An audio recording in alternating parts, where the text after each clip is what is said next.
오늘 이 밤에 하나님께서 우리에게 주시는 말씀은 베드로전서 2장 13절로 17절까지의 말씀입니다.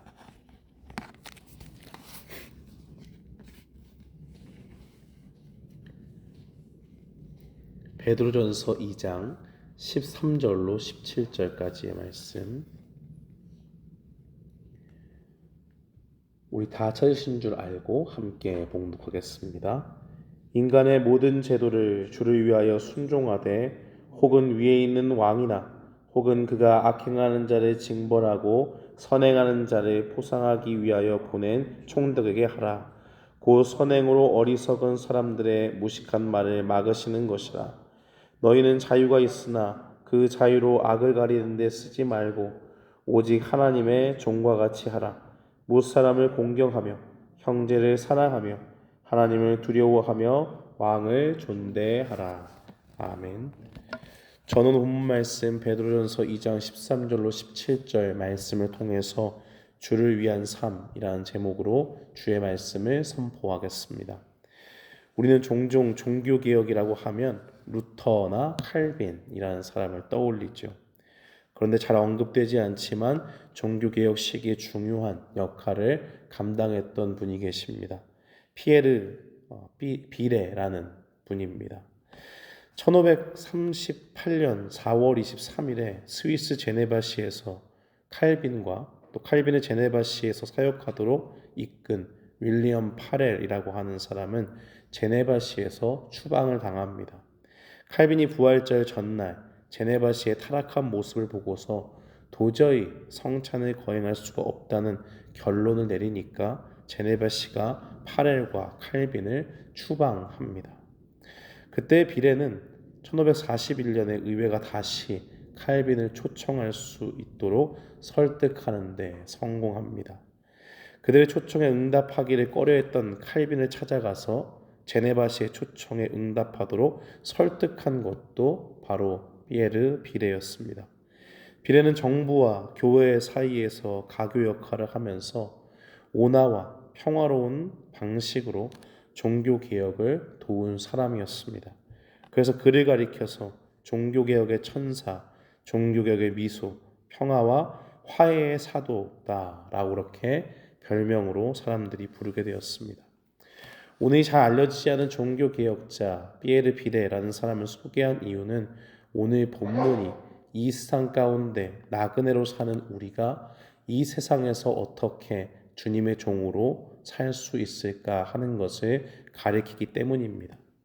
그가 제네바시와 종교개혁자 칼빈 사이에서 화해를 이끌어낼 수 있었던 것은 제네바시와 칼빈 양쪽 모두에게 존경받고 그래 이 사람의 말은 들을만하다라고 그렇게 인정을 받았기 때문입니다. 어느 누가 봐도 모범적인 시민으로서 또 한 사람의 귀중한 신앙의 양심을 가진 사람으로서 그래 저 정도 삶을 사는 사람의 모습이라면 우리도 경청할 만하다라는 그러한 모습으로 살았다라는 겁니다. 앞선 말씀에서 베드로는 우리 주변의 사람들과 좋은 관계 맺는 것을 이야기했습니다.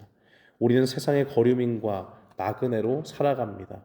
그래서 이 세상의 사람들은 예수님을 믿지 않기 때문에 우리가 어떠한 삶의 방식에 중심을 가지고 살아가는지 잘 이해하지 못합니다. 그러나 그렇다고 하더라도 우리는 여전히 믿지 않는 사람들 한가운데 서 있습니다. 그 사람들을 존중하면서 그 사람들과 좋은 관계를 맺도록 최선을 다해야 합니다. 그런 겉면의 상황 속에서 당시 성도들은 권력층에 의해서 고통받고 있었습니다. 그때 사도 베드로는 고통받는 성도들에게 주님을 위해서 박해하는 이 사람들 앞에서 인내하며 선한 증인이 되라고 권면합니다. 그리고 이제 그 말씀에 이어서 세상 권력을 대하는 성도들의 모습에 대해서 이야기하고 있습니다. 결론부터 말하면 베드로는 죄를 짓는 것은 거부하지만 이 세상의 권위에 순종하는 모범적인 시민이 되라고 이야기합니다. 구체적으로 성도는 이 세상에서 어떻게 신앙을 가진 모범적인 시민으로 살아갈 수 있을까요? 우리는 두 가지를 기억해야 됩니다. 첫째는 세상 권력에 대해서 주를 위하여 순종해야 한다는 것입니다. 11절 이하에서 베드로는 인간의 모든 제도에 순종할 것을 말하고 있습니다.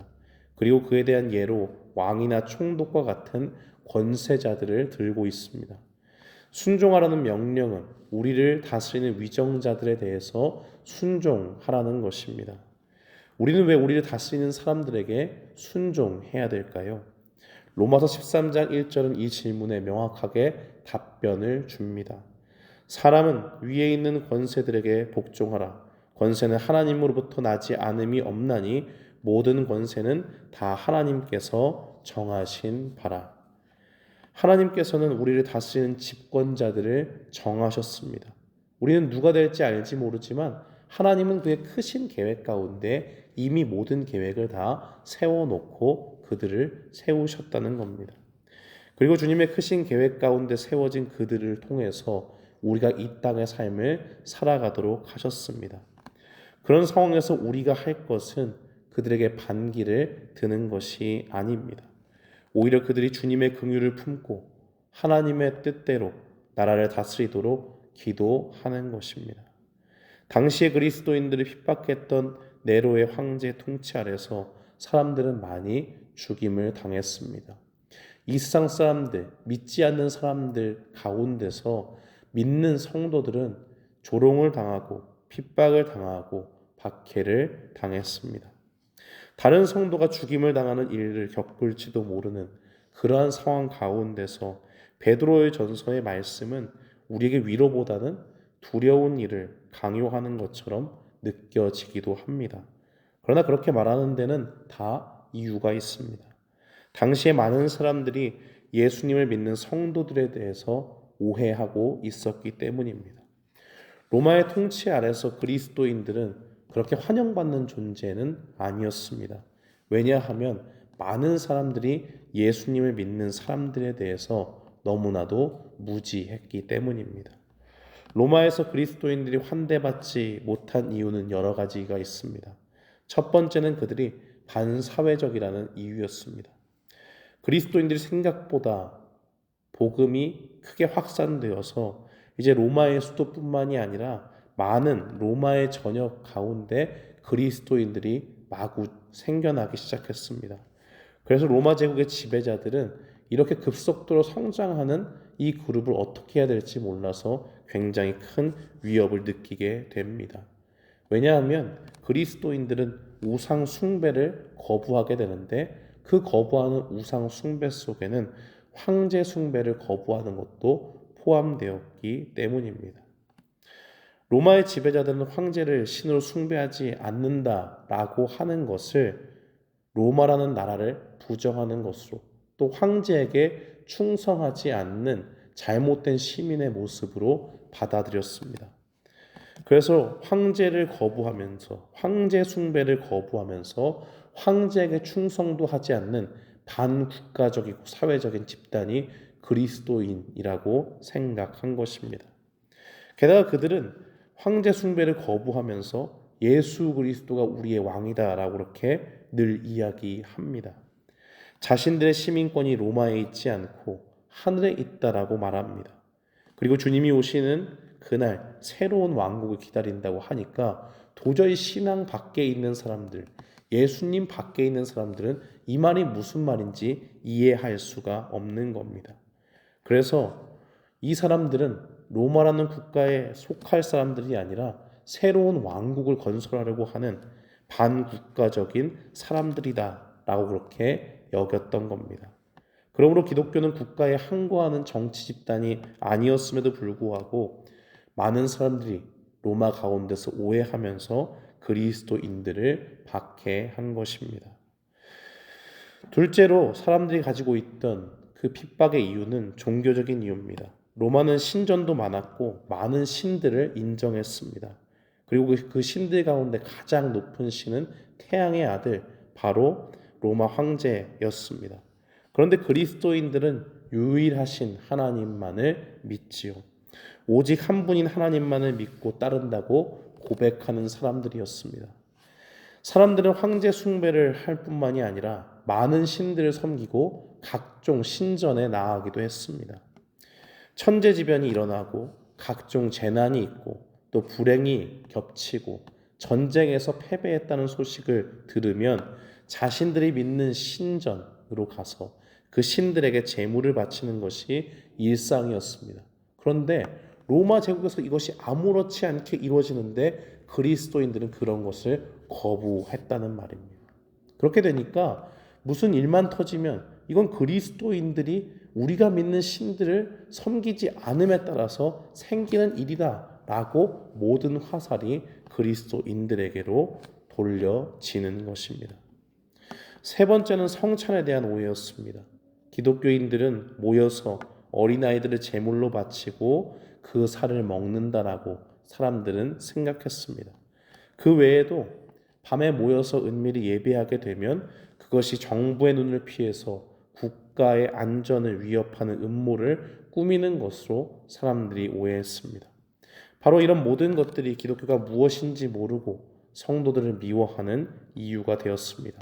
그러므로 그리스도인들은 로마의 핍박과 박해 속에서 그들의 무식한 말, 사람들이 알지 못하는 기독교, 사람들이 알지 못하는 하나님의 사람들, 그들을 막기 위해서는 그 누구의 흠도 잡히지 않을 만큼 뛰어난 선행을 보여야 했습니다. 1등 시민이 돼야 됐고 1등 모범 시민이 되는 삶, 그것이 그들의 모습이 되어야 했다는 겁니다. 황제를 숭배하라든지 다른 신들을 섬기라는 말이 아닙니다.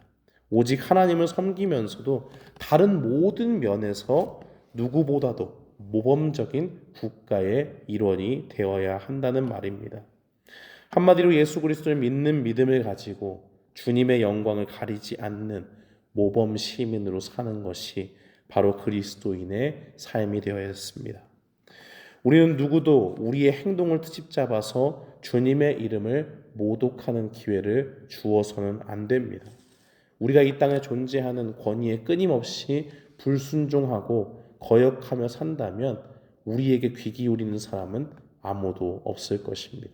그것은 곧 우리가 이 땅 가운데 믿음을 가지고 살지만 그리스도를 증거하는 데는 실패하게 된다는 말입니다.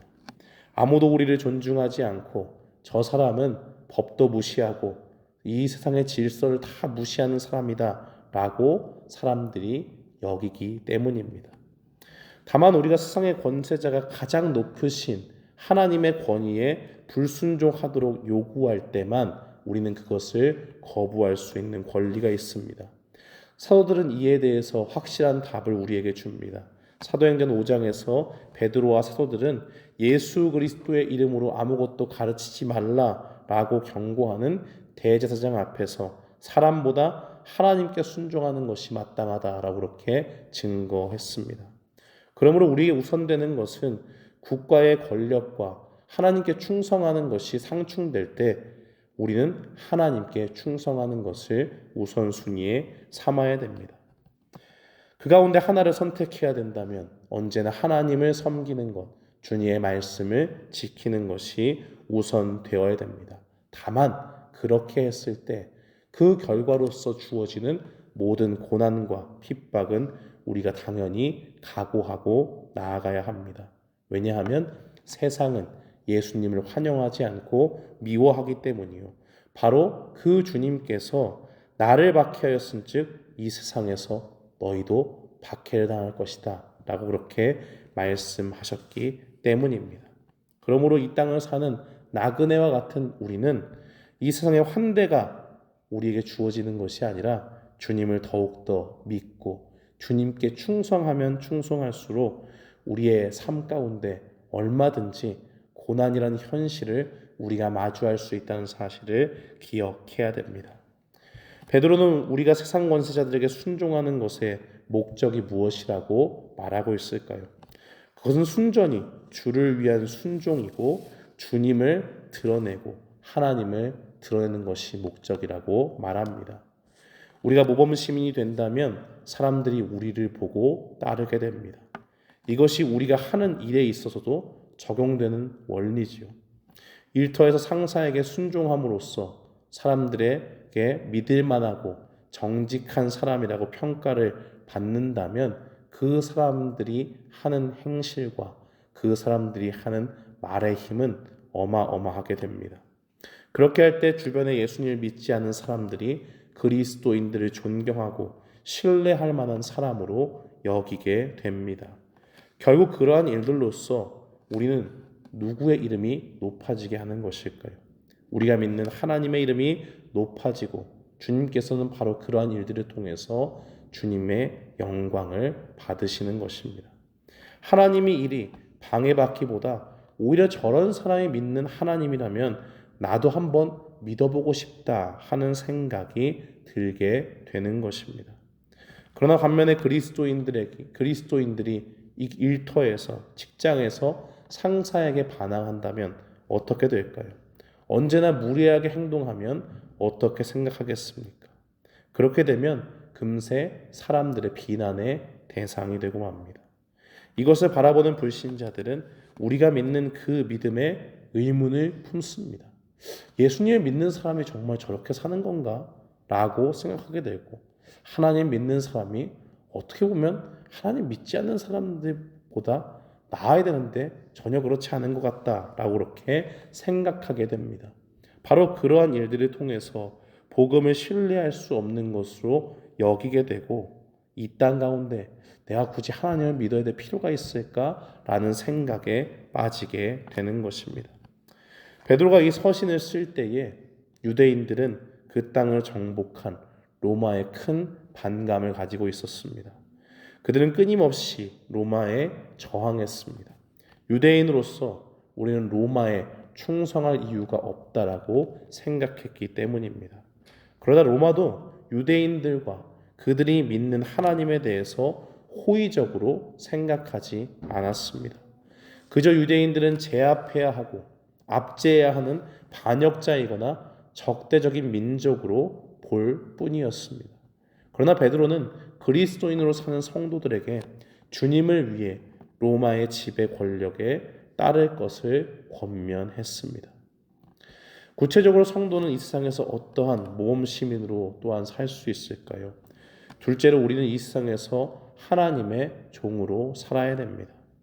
베드로는 16절에서 성도들에게 하나님의 종으로서 자유롭게 살아야 한다고 말하고 있습니다. 자유로워지는 것과 종이 되는 것, 뭔가 우리는 모순되는 말 사이에 있다라는 것을 느끼게 됩니다. 자유로우면 자유로운 것이지 어떻게 종이 자유로울 수 있을까라는 생각을 우리가 하기 때문입니다. 자유로우면서도 어떻게 동시에 종이 될 수 있을까요? 주인의 통제 아래 있는 종은 반드시 주인의 명령에 복종해야 하는데 종들은 자신이 원하는 대로 할 수가 없습니다. 그런데 베드로는 성도가 가진 자유를 바로 죄에 대한 자유에 대해서 이야기를 하는 것입니다. 우리는 이미 우리가 원하는 대로 행하는 자유가 죄를 불러온다는 사실을 알고 있습니다. 사람은 그냥 가만히 놔두면요, 그 가운데 죄밖에 행하지 못하는 존재입니다. 죄를 사랑하고 죄의 곁으로 달려가고 죄 가운데 거하기를 기뻐하는 것이 타락한 인간의 모습일 수밖에 없습니다. 그런 죄인이 자유를 추구한다? 그러면 당연히 하나님의 곁을 떠나는 것을 의미합니다. 주님이 사랑의 손길을 내밀고 나의 곁으로 오라, 내가 참 자유를 주겠다라고 해도 주님의 손을 벗어나서 주님께 등을 돌리고 내가 주님의 통제를 받는 것 나는 원치 않습니다. 나는 오히려 내가 하나님이 되고자 합니다. 라고 선언하고 주님께로부터 도망칠 것입니다. 그것이 바로 자유를 쫓아 나아가는 죄인의 모습입니다. 그 죄의 결과는 성경이 말씀하듯이 사망입니다. 아무도 그 결과를 바꿀 수 없습니다. 만약 우리가 젊은 날의 정욕을 이기지 못한다면 얼마 가지 않아서 쾌락을 쫓다가 사탄의 노예가 된다는 것을 우리는 잘 알고 있습니다. 그 가운데서 인생은 피폐해지고 더 이상 자신의 영혼을 채우려고 해도 그 자유가 자신에게 기쁨을 주지 못하고 오히려 점점 더 자극적인 것을 추구하다가도 더 이상 되지 않아서 좌절과 절망에 빠진다는 것을 우리는 알고 있습니다. 그런데 성도들은 자신의 마음대로 살았던, 죄에 빠져 살았던 죄인의 모습 속에서 이제는 돌이켜서 예수님을 만나게 된 존재가 되었습니다. 그래서 성경은 이제는 다 이전 것이 지나가고 새로운 피조물이 되었다라고 이야기합니다. 이전 것은 다 지나갔습니다. 죄의 노예로 살던 지옥 백성이 되는 우리의 옛 모습은 다 사라졌습니다. 이제 우리는 우리를 구원해 주신 예수님 안에서 참된 평화를 누리는 천국의 삶, 곧 자유인의 삶을 누리게 된 것입니다. 그런데 이 은혜를 잘못 사용하는 사람들이 있었습니다. 악을 행하는 구실로 자유를 사용하는 사람들이었습니다. 베드로는 그런 사람들의 예를 내가 천국 시민권을 가졌으니 세상 권위자들은 무시해도 된다고 믿는 사람들을 가리키며 말했습니다. 이런 사람들은 하나님이 세우신 주권자들을 무시하면서도 자신들은 천국의 시민이기 때문에 내가 세상의 법규, 세상 권세자에게 복종하는 그런 거는 아무런 필요가 없다라고 그렇게 주장합니다. 그러나 죄에서 자유를 얻어서 그리스도의 종이 된 사람들에게는 무엇이 요구될까요? 땅 위의 모든 옳은 법규와 제도들까지도 선하게 지키는 일들을 통해서 자신들이 하나님의 종이 되었다는 그것을 통해서 주님의 의로우신 빛을 발해야만 합니다. 왜냐하면 예수님께서는 우리에게 너희 착한 행실을 보고 하늘에 계신 너희 아버지께 영광을 돌리게 하라라고 그렇게 말씀하셨기 때문입니다. 우리는 천국에서 자유로운 시민이지만 이 땅에서는 주님의 선하심을 드러내야 되는 하나님의 종입니다. 그래서 베드로 사도는 이러한 자세를 가지며 하나님을 두려워하라고 말하고 있습니다.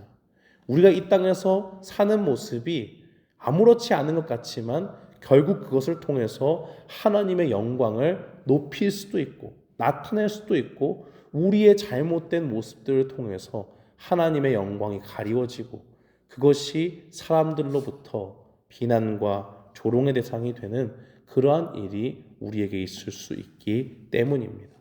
그러므로 우리는 하나님의 영광을 높이기 위해서 우리의 지도자들 뿐만이 아니라 모든 이들을 존경하는 자세를 잃지 말아야 됩니다.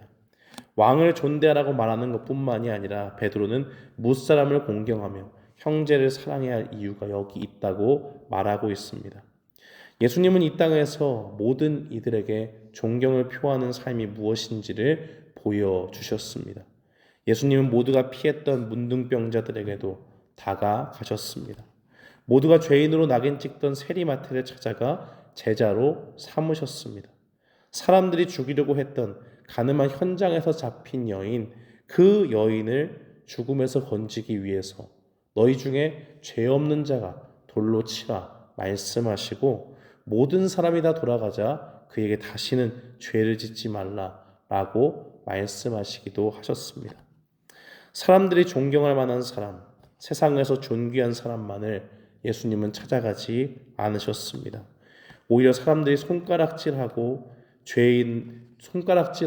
죄인들을 찾아다니심으로써 그들 역시 주님의 사랑이 대상이 된다는 것을 알려주셨습니다. 사랑하는 성도 여러분, 주님은 지금 우리가 사는 이 세상 속에서 혹독한 시련이 와도 주님의 영광을 위해서 이 땅을 살아갈 주님의 종들을 찾고 계십니다. 마땅히 자신이 하나님의 종임을 알고 고난 중에도 주님을 위한 삶으로 하나님께 영광 돌릴 사람들을 찾고 계십니다. 바로 그 고난의 현장에서 주님은 우리가 주님을 닮기를 원하십니다. 주님은 십자가에 못 박히시면서도 아버지여 저들을 사하여 주옵소서 자기들이 하는 것을 알지 못함이니이다 라고 그렇게 말씀하셨습니다. 모든 심판을 본인이 갚는 것이 아니라 하나님의 손에 맡기고 참된 심판자이신 주님이 해결해 주시기를 바란 것뿐이었습니다. 이것을 본받아서 스데반 집사님도 자신이 돌로 쳐서 죽임을 당할 때에 그 사람들을 향해서 하나님 앞에 기도하는 것을 보게 됩니다. 주님이 죄를 저들에게 돌리지 마소서라고 기도한 것입니다. 사랑하는 성도 여러분, 오늘 이 말씀을 기억하면서 신앙을 가지고 주님의 영광을 위해서 이 땅을 살아가는 모범 시민이 되기를 축원합니다. 세상 권세에서 복종하고 이 세상에 있는 모든 규율들, 옳은 규율들이라면 그것을 기쁨으로 여기고 내가 이것을 정말 잘 지킬 수 있도록 성령님께서 날마다 나를 도와주시고 선을 행할 능력을 부어주시기를 기도하시기 바랍니다. 이 세상의 법을 누구보다 잘 지켜서 주님의 영광을 드러내기를 날마다 기도하고 또 주님의 사랑을 필요로 하는 많은 사람들에게 주님의 사랑의 대상이 된 그 사람들에게 다가가서 이 세상 가운데 주님의 사랑을 드러내는 주님의 종으로 살아가는 우리 모두가 되기를 주님의 이름으로 축원합니다. 아멘.